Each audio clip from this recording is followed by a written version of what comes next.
Good morning, everybody. It is Tuesday, January 20th, 2026. It's currently like 8:55 in the morning.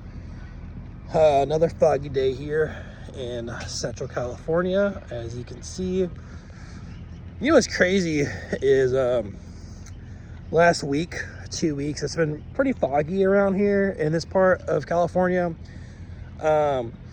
This weather has been so 50, 60 degrees. Nothing crazy.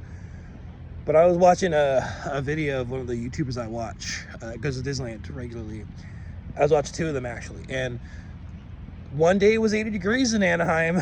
The other day was 90 degrees in Anaheim. That's insane to think, you got two polar opposites, like the weather, in this state. And this is just Central California. If you go north, there's probably snow, right? And it's probably, 30 to 40 degrees colder than here. So, it's a pretty interesting state I live in. Okay, so introductions out of the way. Thank you for watching last video. It was the longest one I uploaded. That video took about, 8 hours, not 8 hours, no, like 6 hours to upload on YouTube. I was home all day, I was on the internet, so I'm not sure what that's about. Hopefully this video uploads fairly quickly. And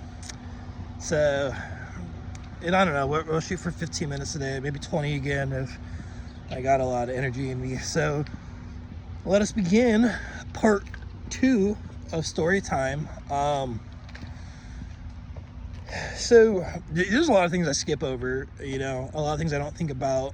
So I kind of vaguely covered like my kindergarten through 8th grade life when I was a kid. I mentioned that I did 8th grade twice. I got held back. It was my parents' decision. And so and I kind of mentioned the friends I had my first time in 8th grade, the friends I had from kindergarten all the way to 8th grade, it wasn't really good friendships, there wasn't really a bond there at the end. I don't know about you. I was getting in fights with my friends, we were getting in disputes or whatever. Maybe I was trying to be cool and be hard and set some things, and there wasn't a friendship at the end. So the group of guys that I made friends with my second time in 8th grade, I mentioned there was 4 or 5 of them. Really great bonds. I don't talk to any of those dudes anymore. When I got into my sophomore year in high school, I moved schools and I kind of went a different route than them, and I kind of felt guilty about it a little later in my life. So so the friends I had in 8th grade the first time, we weren't really friends anymore. I went to high school and I got pulled out of class the first week in high school to do a yearbook thing. Although I didn't know it was a yearbook thing. I don't know what I thought it was. It was just an interview for the school paper or something, And then this girl is interviewing me who I knew her from Facebook. I would poke her, and I think we'd play games on Facebook and send messages, but I don't know if I really knew her in person. So I kind of knew who she was. I got to know her a little bit later in life, a little better, or later in high school. But anyways, takes my picture in front of a tree and asks me for a quote, and I told her the stupidest thing. I didn't know she was going to quote this, so it's in my yearbook. Then I still have it, and it was what did you think of your first day of school? And I literally said, I thought I was going to get beat up by bullies because I thought, the friends that I had that were now sophomores, I just got rain on my face. I don't know if you saw that. Oh, geez. My friends that were sophomores, I thought they were going to, start some trouble or whatever. I can't recall if any of them did, but I can say they didn't want anything to do with me. Like when I became a sophomore or a freshman in high school, my sophomore friends that I knew for years wanted nothing to do with me, didn't even hang out with me once, didn't even acknowledge me. So, that's what I'm saying. Like it was good for me to be held back. Sorry, I'm walking by a semi truck right now. This one's pretty loud.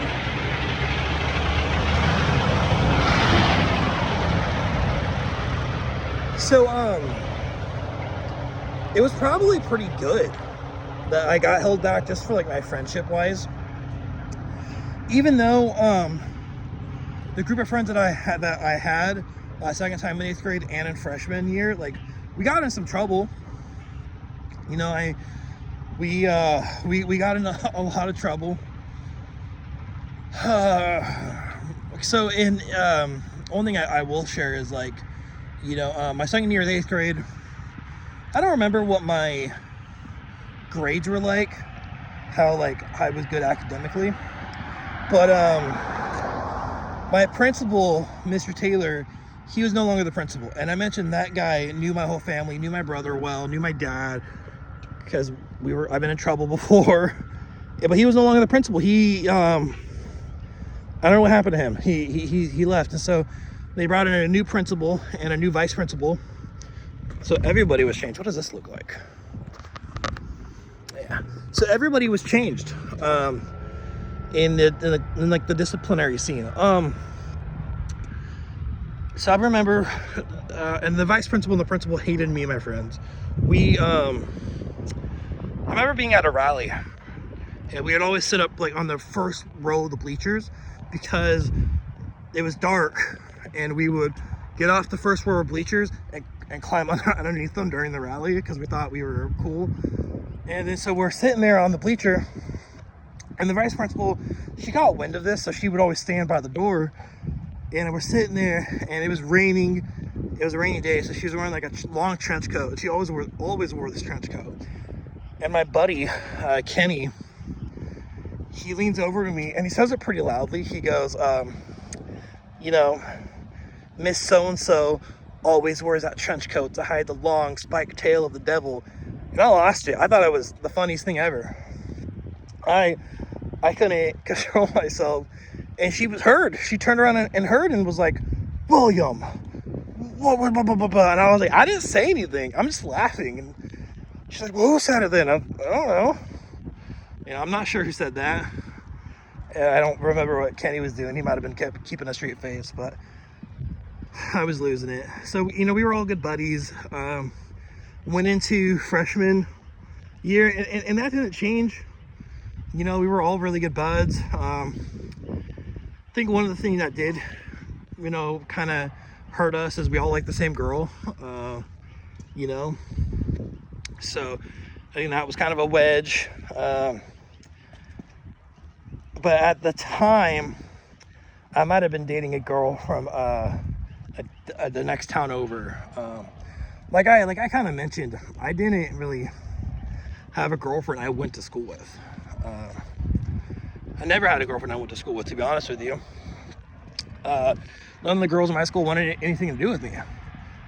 And I don't know if I blame them or not, but so I think that kind of drove a wedge between us, but we were all still really good friends, still getting in trouble, sneaking into football games together, doing crazy stuff. And then my sophomore year, my parents decided they were going to split up for a while.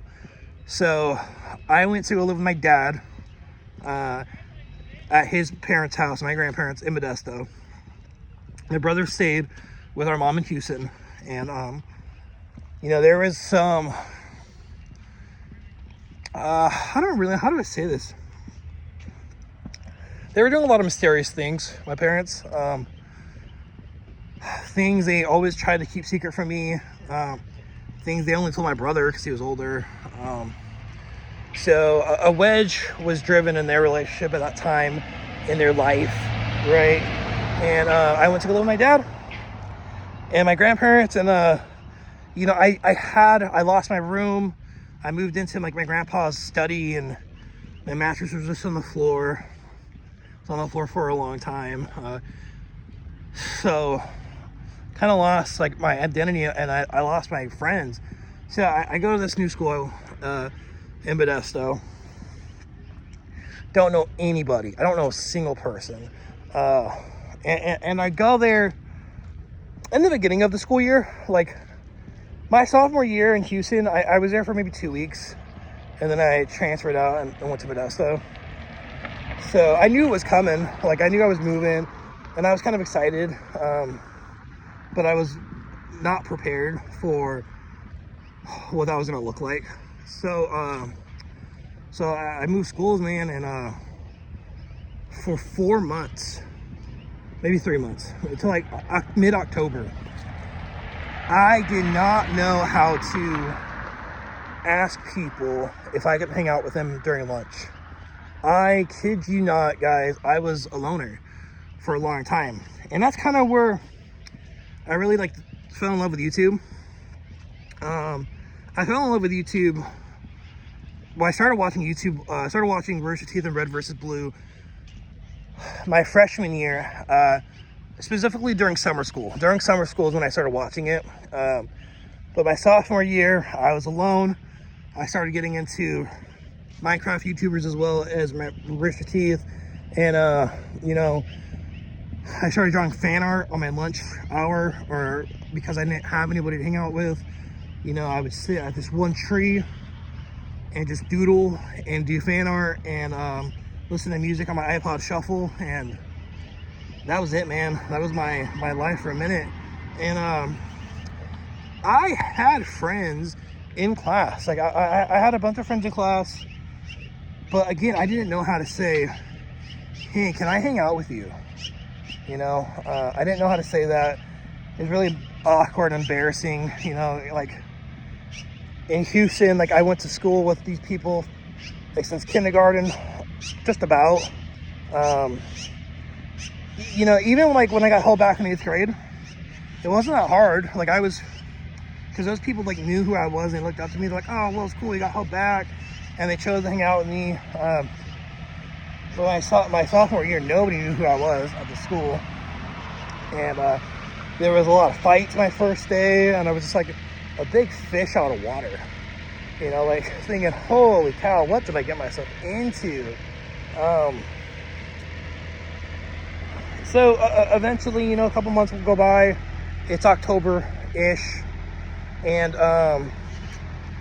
this person I have like algebra with, I, you know, start hanging out with him at lunch. But there's a twist to this tale. I started hanging out with him at lunch, but at lunch, all he did was hang out with his girlfriend. So I went from being a solo loner to a third wheel. So it was me, my buddy, and then his girlfriend, and then that's just kind of who we hung out with, and then who I hung out with. And the next bench over, or the next like seating area over, was a bunch of other people that like I kind of would talk to in between, you know. But mainly it was just like that guy and his girlfriend. And then eventually, I don't remember how he came about, but there was this other guy that started hanging out with us. His name was Will too, and I thought that was sick. So like I chose him to be like my best friend at the time, because like we're both Will, right? So I'm hanging out with Will, and then Will eventually starts hanging out with another group of people. He gets in with like the cool group of people, and he's like, hey, come hang out with us. And I tried, and I didn't fit in with that group of people at all. So maybe I had gym with Will, but anyways, I didn't fit in with those people at all. So I went back to like my two friends that I had, and then there was this dude I had gym with.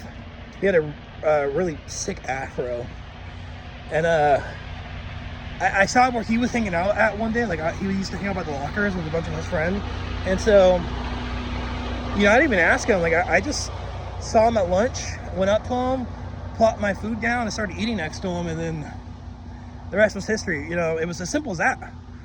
All I had to do was just stand next to the guy. Like, we were buddies in class, you know, but it wasn't so simple. Like, I was so afraid and so nervous, and I didn't know, like, how to behave or how to, like, be normal or whatever. So, you know, for months I was alone, and you know, just like, I was alone, and I was like weird. And when I would go home, like, I didn't have any friends I lived with. All my friends that in Houston are gone. In Houston, everything's a walking distance, but like, I didn't have any friends in Modesto. Modesto's so big, you know, so I just sat at home, you know, my grandparents' house, and play video games, played Minecraft, played, you know, Call of Duty, whatever was popular at the time. Watched an insane amount of YouTube, and just kind of became a shut-in, I guess, you know. And then so that's sophomore year. Like, I think I went to like one football game in sophomore year. Like, our school football team sucked. Like, it was real bad. In Houston, my freshman year, I went to the football teams, the games all the time, you know, whether I paid for them or not.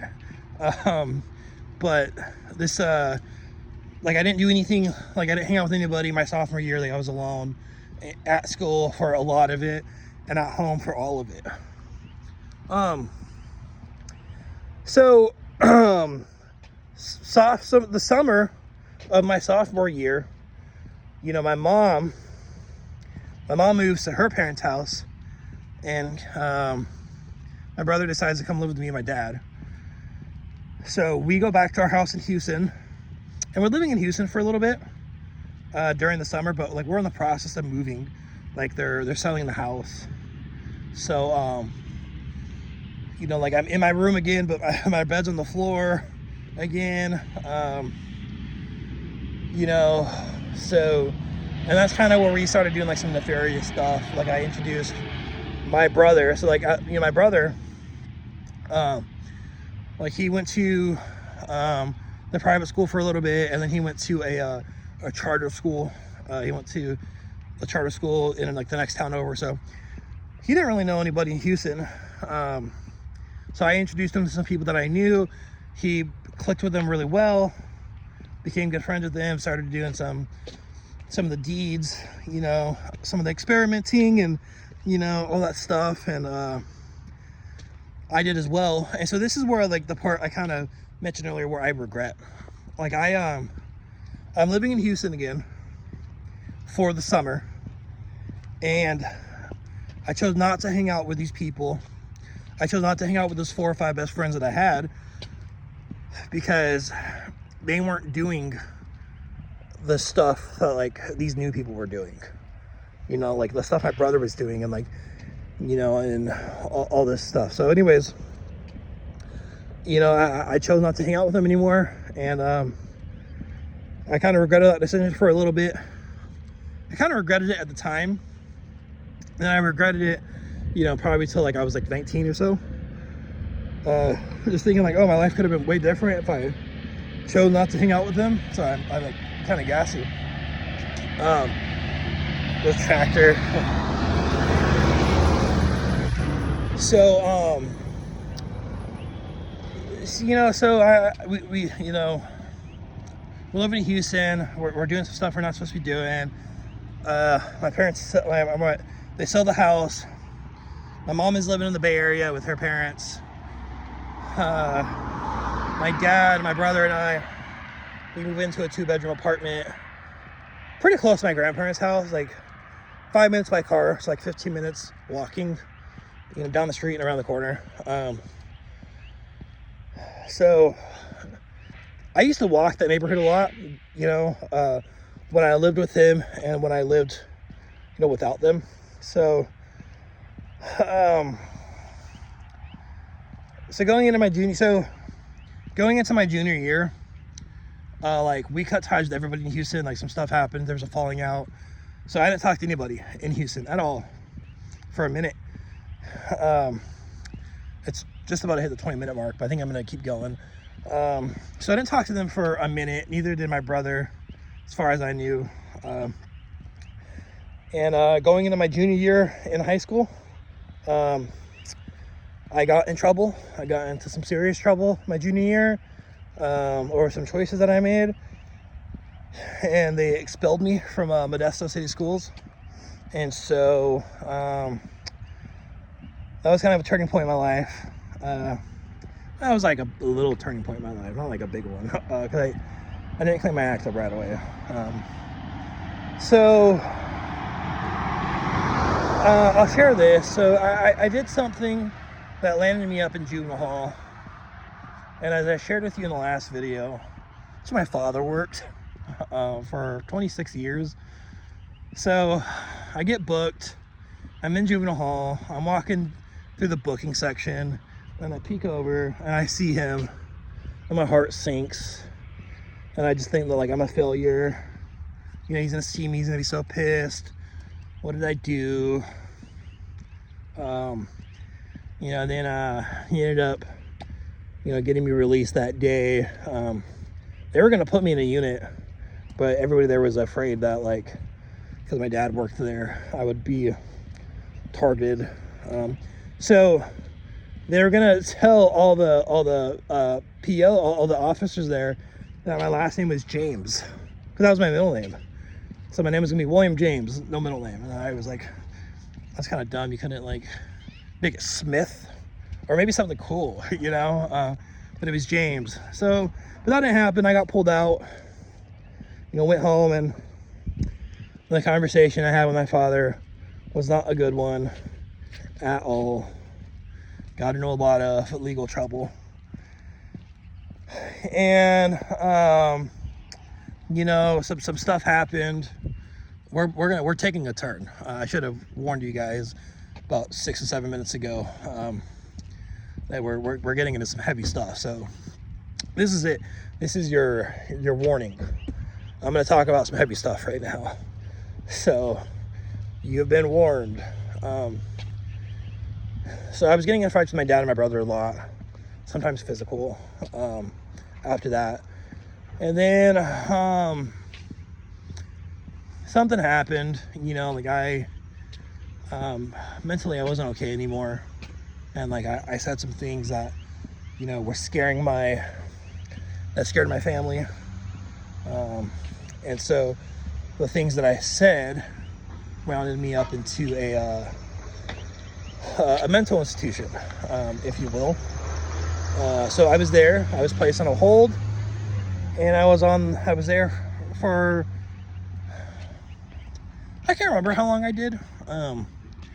You know, whether it was 3 days or it was a longer hold, but I was there, and I got some help. And, you know, the reason why I said those things, you know, because I was seeking attention, and, you know, because I wasn't in the right state of mind when I said those things, but it wasn't because of, like, my mental health. It was because some of the things I was doing, you know. So after my stay at the mental institution, my parents were lucky enough to find a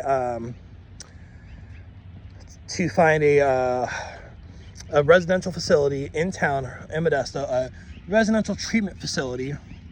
That's what they're called nowadays, but back then, I think everybody knows this term was a rehab. I went to a rehab in town for adolescents, so we were lucky enough to find that.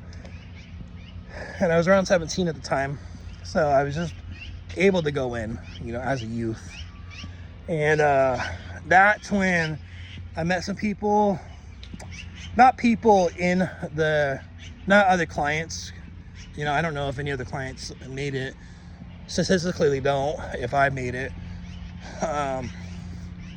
Which is an unfortunate truth, but, like, I met some staff members there, and I met some people, you know, at some other places that, you know, were real mentors in me in a way like my brother couldn't have been, because he was doing other things. So I met some really good people and some really good mentors, and, you know, my life changed for the better, right?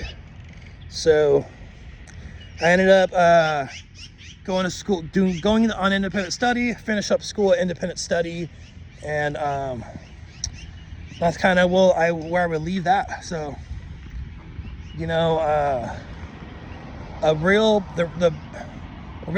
bad part of my life was probably from the age of 14 to 17. You know, then I found some help in early March of that year and late summer of that year. So that's going to conclude this second part of my story time. Tomorrow I will pick up and do part 3. I don't know what that's going to include, so we will figure it out. But I appreciate everybody watching. I hope you all have a good rest of your day, a good Tuesday. It's a Tuesday, but it feels like Monday for most people because of the holiday yesterday. So I hope everybody's week starts out well. Goodbye.